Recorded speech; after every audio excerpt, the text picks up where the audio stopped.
নমস্কার, বাংলা মন থেকে বলছি সন্ময় বন্দ্যোপাধ্যায়। শেষ পর্যন্ত কন্টেম্পট ডিএ নোটিশ সরাসরি রাজ্য সরকারকে আজকে মলয় মুখোপাধ্যায়রা গিয়ে সরাসরি নবান্নে পৌঁছে গেলেন এবং সেখানে জমা দিলেন। 7 তলায় হোমপার্ট ডিপার্টমেন্ট, 11 তলায় অর্থ দপ্তরে, সেখানে ফিজিক্যাল কপি গিয়ে মলয় মুখোপাধ্যায়রা জমা করলেন। আমি আজকে এই খবরটা নিয়ে এলাম যখন 30 তারিখ জুন মাসের প্র্যাকটিক্যালি বছরের 6 মাস শেষ হয়ে গেছে। ইতিমধ্যে আপনারা জানেন যে সুপ্রিম কোর্টে ডিএ মামলায় রাজ্য সরকার প্রাথমিকভাবে হেরেছে এবং সেখানে 6 সপ্তাহের মধ্যে 25% ডিএ মিটিয়ে তারপর 2 আগস্ট ফাইনাল শুনানিতে যাওয়ার কথা ছিল। জাস্টিস করোল সেই নির্দেশ রাজ্য সরকারকে দিয়েছিল, রাজ্য সরকার সেটা মানল না, অমান্য করলো, উল্টে মডিফিকেশন অ্যাপ্লিকেশন জমা দিল সুপ্রিম কোর্টে এবং সেটার জন্য শুনানির চেষ্টা করবে। এখনও পর্যন্ত যা খবর 30 তারিখ আজকে সোমবার, এখনও পর্যন্ত মডিফিকেশন অ্যাপ্লিকেশনের জন্য সরাসরি রাজ্য সরকারের তরফ থেকে ভেকেশন বেঞ্চে আলাদা করে মেনশন করা হয়নি। হয়তো অনেক রাতে খবর পাবো যে মেনশন করা হয়েছে, হয়তো আগামীকাল বা পরশু হয়তো মেনশন করা হতে পারে, আমরা সেদিকে যাব না। কিন্তু মূলত যে কন্টেম্পট নোটিশ যেটা রাজ্য সরকারকে কনফেডারেশনের তরফ থেকে দেওয়া হয়েছে এবং সংগ্রামী যৌথ মঞ্চ থেকেও সরাসরি চিফ সেক্রেটারিকে দেওয়া হয়েছে, কর্মচারী পরিষদের পক্ষ থেকেও কন্টেম্পট নোটিশ দেওয়া হয়েছে, আমরা এগুলো সমস্তই অবহিত আছি। কিন্তু ফিজিক্যাল কপিটা গিয়ে সরাসরি নবান্নে দেওয়ার মধ্যে একটা ইন্টারেস্টিং ব্যাপার আছে। আমি কেন বলছি বলুন তো, নবান্ন থেকে প্রচুর সরকারি কর্মচারীদের সঙ্গে আমাদের ব্যক্তিগতভাবে যোগাযোগ আছে। তারা প্রত্যেকেই বলেন যে এই সরকারের ওপর তারা অসন্তুষ্ট। প্র্যাকটিক্যালি ডিএ নিয়ে রাজ্য সরকারের যে ভূমিকা, সে ভূমিকাটাকে তারা ভালো চোখে দেখছেন না, কিন্তু প্রকাশ্যে তারা কিছু বলতে পারেন না, কেন খোদ সেন্ট্রাল নবান্নে তারা বসে রয়েছেন। ফলত সেই নবান্নে যখন কনফেডারেশনের তরফ থেকে মলয় মুখোপাধ্যায় 7 তলায় পার্সোনাল ডিপার্টমেন্টে আর 11 তলায় অর্থ দপ্তরে যখন জমা দিতে গেলেন, তাঁর কী অভিজ্ঞতা হয়েছে আমি সেটা সরাসরি মলয়বাবুকে ফোনে জিজ্ঞেস করলাম। যে আলটিমেটলি যে সরকারি কর্মচারীরা রিসিভিংয়ে রয়েছেন তারা তো আলটিমেটলি এই কন্টেম্পট নোটিশটা রিসিভ করছেন, তারা মন থেকে চাইছেন যে সরকার হারুক, অথচ তারা নবান্নে বসে রয়েছেন আর কনফেডারেশনের চিঠিটা তারা রিসিভ করছেন। বেশ কিছু ইন্টারেস্টিং অভিজ্ঞতা মলয় মুখোপাধ্যায় বললেন যে সরকারি কর্মচারীদের থেকে তিনি যে এটা পেয়েছেন, রেসপন্সটা পেয়েছেন, কিংবা পুলিশের কর্মচারীদের পক্ষ থেকে যে রেসপন্সটা পেয়েছেন সেটা আমাকে বললেন, কিন্তু সেটা অফিসিয়ালি আমি টেলিকাস্ট করছি না। কিন্তু মূলত নবান্নের সরকারি কর্মচারীরাও কিন্তু সাংঘাতিকভাবে এই সরকারের ওপর অসন্তুষ্ট। বারিং ফিউ কিছু লোকজন তো থাকেন প্রমোশন পোস্টিংয়ের জন্য প্রতাপ নায়ক কিংবা ওই ডাক্তার মানস ভূঁইয়াতে ধরে আছেন, তাঁদের ছাড়া অধিকাংশ সরকারি কর্মচারী যারা একদম নবান্নে বসে আছেন, তাদের সঙ্গে আমাদের বিভিন্ন সময় টেলিফোনে কথাবার্তা হয়েছে এবং তারা প্রত্যেকেই প্র্যাকটিক্যালি ভীষণভাবে এই সরকারের উপর বিরক্ত, অসন্তুষ্ট এবং অনেকেই বলেন যে সরকার কবে যাবে আমরা জানি না, চুপচাপ মুখ গুজে নবান্নে গিয়ে কাজ করছি, এইটুকুই। আমি আজকে সরাসরি আপনাদের নিয়ে যাব মলয় মুখোপাধ্যায়ের কাছে। মলয় মুখোপাধ্যায় তখন সবে একদম হার্ড কপি কন্টেম্পট নোটিশ এতে নবান্নে জমা দিয়েছেন, 7 তলায় জমা দিয়েছেন, 11 তলায় জমা দিয়েছেন। তারপর তার কপি সরাসরি পৌঁছে দিলেন আইনজীবী ফিরদৌস শামীমের কাছে এবং ফিরদৌস শামীম ইতিমধ্যে সমস্ত সুপ্রিম কোর্টে যে কন্টেম্পট মামলাটা হবে, মানে প্রাইমারিলি তো সরকারকে নোটিশ দেওয়া এবং সেই নোটিশের কিছুদিন বাদে তার মামলা ফাইল করা, তো সেই মামলা ফাইল করার প্রস্তুতি আজ কিন্তু শুরু করে দিয়েছেন ইতিমধ্যে। এবং তার জন্য এই যে কন্টেম্পটের হার্ড কপি নোটিশটা দেওয়া হয়েছে নবান্নে, তার কপিটা মলয় মুখোপাধ্যায় ফিরদৌস শামীমকে দিয়ে দিলেন। দ্বিতীয়ত এর আগে আপনারা জানেন রাত 1:22-এর সময় কন্টেম্পট নোটিশটা রাজ্য সরকারকে সার্ভিস করা হয়েছিল কনফেডারেশনের পক্ষ থেকে আইনজীবী ফিরদৌস শামীম, সেটাও আমি আপনাদের জানিয়েছিলাম। আজকে মলয় মুখোপাধ্যায়রা সরাসরি এই নোটিশটা হার্ড কপিটা জমা দিলেন। আর ইতিমধ্যে অন্যান্য সংগঠন, সংগ্রামী যৌথ মঞ্চ, কর্মচারী পরিষদ, তারা কিন্তু মেলে ইতিমধ্যে নোটিশ পাঠিয়ে দিয়েছেন রাজ্য সরকারকে। ঠিক এই অবস্থায় রয়েছে ডিএ মামলার আপডেট আমরা মাঝে মাঝে আপনাদের কাছে আনবো।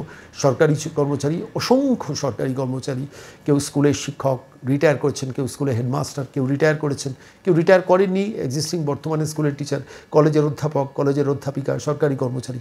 আমার মাঝে মাঝে একটা জিনিস মনে হচ্ছিল যে সরকারি কর্মচারীদের সম্বন্ধে মনের মধ্যে বা সরকারি অবসরপ্রাপ্ত সরকারি কর্মচারীদের মনের মধ্যে এত ক্ষোভ, এত যন্ত্রণা একটা সরকার সম্বন্ধে, তাও কি করে এই সরকার এখনও ক্ষমতায় বসে রয়েছেন, টিকে রয়েছেন।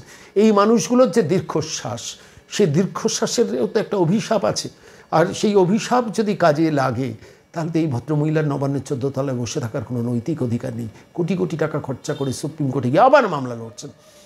যাই হোক, আপাতত এইটুকুই আপডেট, সেটা হচ্ছে মলয় মুখোপাধ্যায়রা হার্ড কপিটা খোদ নবান্নে গিয়ে, আমার খালি মনে হয়েছিল নবান্নে হয়তো মলয় মুখোপাধ্যায়কে ঢুকতেই দেবে না, কিন্তু যাই হোক শেষ পর্যন্ত পার্ট ডিপার্টমেন্টে পৌঁছেছেন, অর্থ দপ্তরে খোদ। আর 2টো তলা ক্রস করলেই 14 তলায় মুখ্যমন্ত্রী মমতা বসে আছেন। 11 তলায় পর্যন্ত অর্থ দপ্তরে জমা পড়ল সরকারি কর্মচারীদের ডিএর বকেয়া ডিএ নিয়ে, যে সরকার প্রতারণা করেছে সরকারি কর্মচারীদের। তিনি পুলিশের কর্মচারী হতে পারেন, তিনি স্কুলের শিক্ষক হতে পারেন, তিনি কলেজের অধ্যাপক হতে পারেন, তিনি স্কুল বা কলেজের নন টিচিং স্টাফ হতে পারেন, তিনি পুরসভা, পঞ্চায়েত, জেলা পরিষদ, আন্ডারটেকিং যে কোনো জায়গায় বা বিভিন্ন রাজ্য সরকারের অফিসের কর্মচারী হতে পারেন, কিন্তু তারা প্রত্যেকেই তো প্রতারিত। ফলত স্বাভাবিকভাবে তাদের হয়ে আজকে মলয় মুখোপাধ্যায় এই কন্টেম্প নোটিশটা খোদ একদম মমতা বন্দ্যোপাধ্যায় যে তলায় বসে আছেন 14 তলায়, তার ঠিক 2টো তলা নিচে 11 তলায় গিয়ে জমা দিলেন, আর 7 তলায় পার্ট ডিপার্টমেন্টে গিয়ে জমা দিলেন। এবং যখন ফিরছেন আমি সরাসরি তাকে ফোনে ধরেছিলাম, কি বললেন শুনুন। বলছি, শেষ পর্যন্ত ডিএর হার্ড কপি জমা দিতে গেলেন নবান্নে আজকে? হ্যাঁ, এই বার্তাটা আমরা আগেই দিয়ে রেখেছিলাম, সকলেই জানে যে মাননীয় মেল তো দিয়েছিলেন, কিন্তু এবারে হার্ড কপি জমা দিলেন আজকে? হ্যাঁ, হার্ড কপি জমা দিয়েছি উইথ স্ট্যাম্প, সিল, সিগনেচার। এটা আমাদের ওই কন্টেম্প পিটিশনে লাগবে, সেই কারণেই সেটা জমা দিয়ে আমি কপি দুটো মাননীয় ফিরদৌস খানের চেম্বারে দিয়ে আসলাম। তিনি এবার কন্টেম্প পিটিশন রেডি করছে, এবার তিনি কন্টেম্প পিটিশন জমা করবে। পরবর্তী পদক্ষেপ নিশ্চয়ই সকল কর্মচারী সমাজকে আমরা একদম। আচ্ছা, আজকে যখন একবার বলি, আপনি যখন আজকে জমা দিতে গিয়েছিলেন, আপনি একাই গিয়েছিলেন না শ্যামলবাবুর সঙ্গে গিয়েছিলেন? না না না, আজকে আসলে আমাদের একটা প্রোগ্রাম ছিল, সেই কারণে ওটা জমা দেওয়ার সময় মানে এটা কি নবান্নে জমা দিলেন? একদম নবান্নে জমা দিয়েছি। আজকে চিফ সেক্রেটারি আপনার অবসর নিন। হ্যাঁ, না, নবান্নে যখন জমা দিচ্ছেন, নবান্নে জমা দিচ্ছেন তখন যারা রিসিভিং ক্লার্ক বা রিসিভিং ডিপার্টমেন্ট থেকে আপনাকে কিছু কেউ বললো না যে আপনি তো আমাদের হয়ে দিচ্ছেন? হ্যাঁ, না, সেটা কেউ বলেনি। ওদের কাজই তো তাই, রিসিভ করে একদম সই করে দিয়েছে সেগুলো কিছু। আমার সঙ্গে দেখুন, পুলিশ কর্মচারী বলেন বা এমনি কর্মচারী, তারা তো আমাদেরকে খুবই স্নেহ করে, ভালোবাসে। যখন আপনি নবান্নে ঢুকলেন, আমার এই জায়গাটা একটু জানার ইচ্ছে করছে, নবান্নে যখন ঢুকলেন তখন স্বাভাবিকভাবে তো পুলিশের স্টাফরা যারাও ডিএটা থেকে বঞ্চিত হচ্ছেন, তাদেরও চোখে পড়েছে আপনাকে? হ্যাঁ, দেখুন ব্যাপারটা কি, না আমি যেটা বলছি, আমাদের ওই আপনার ভিজিটর যে সেন্টার কি, যেখান থেকে ভিজিটরসরা ঢোকে, দুটো তখন মানে বাজেনি আর কি। হ্যাঁ, কিন্তু আমাকে সত্যি কথা বলতে কি, তারা ঢুকিয়ে নিয়েছে, কিন্তু তারা শুধু বলেছে, মলয়বাবু বুঝতে তো পারছেন, দুটোর আগে তো ছাড়তে পারবো না উপরে, 2টো পর্যন্ত, 1টা থেকে 2টো পর্যন্ত। আপনি কোন তলায় জমা করলেন? আমি আপনার 11 তলায়, আপনার সেটা ফিনান্স ডিপার্টমেন্ট, একটা 7 তলায় সেটা হচ্ছে পার্ট ডিপার্টমেন্ট, ফিনান্স এবং মানে আপনি 7 তলায় জমা করলেন এবং 11 তলায় জমা করলেন? একদম। মানে 11 আমাকে একটু স্পেসিফিক উত্তর দিন একটু তাড়াতাড়ি। যারা জমা নিলেন তারা মুচকি হাসলেন না? সেটা না, সেটা বলছে যে আপনারা যা করছেন এই পর্যন্তই আর কি। আর তারা তো স্বাভাবিকভাবে, তারাও তো বেনিফিশিয়ারি হবে, সরকারের প্রতারণার জন্য তারাও তো বঞ্চিত হয়েছে। যারা জমা নিয়েছে তাদের সঙ্গে আমি তো কাজ করেছি, তো সেক্রেটারিয়েট, তারা রাইটার্স থেকে ওখানে গেছে, আমাকে সবাই চেনে। 7th ফ্লোরে গিয়েছিলেন পার্ট ডিপার্টমেন্ট, তাই তো? পার্ট ডিপার্টমেন্ট, হ্যাঁ, 7th floor part department, 11th ফ্লোরে আপনার ওই ফিনান্স ডিপার্টমেন্ট, ফিনান্স ডিপার্টমেন্ট। অনেক ধন্যবাদ মলয়দা, আমি আপনার কাগজটা দেখলাম যে রিসিভ করিয়েছেন, অন্তত সরকারকে কানটা মুলেছেন নবান্নে গিয়ে, এটা বড় ভালো, আজকে ভালো লেগেছে অন্তত।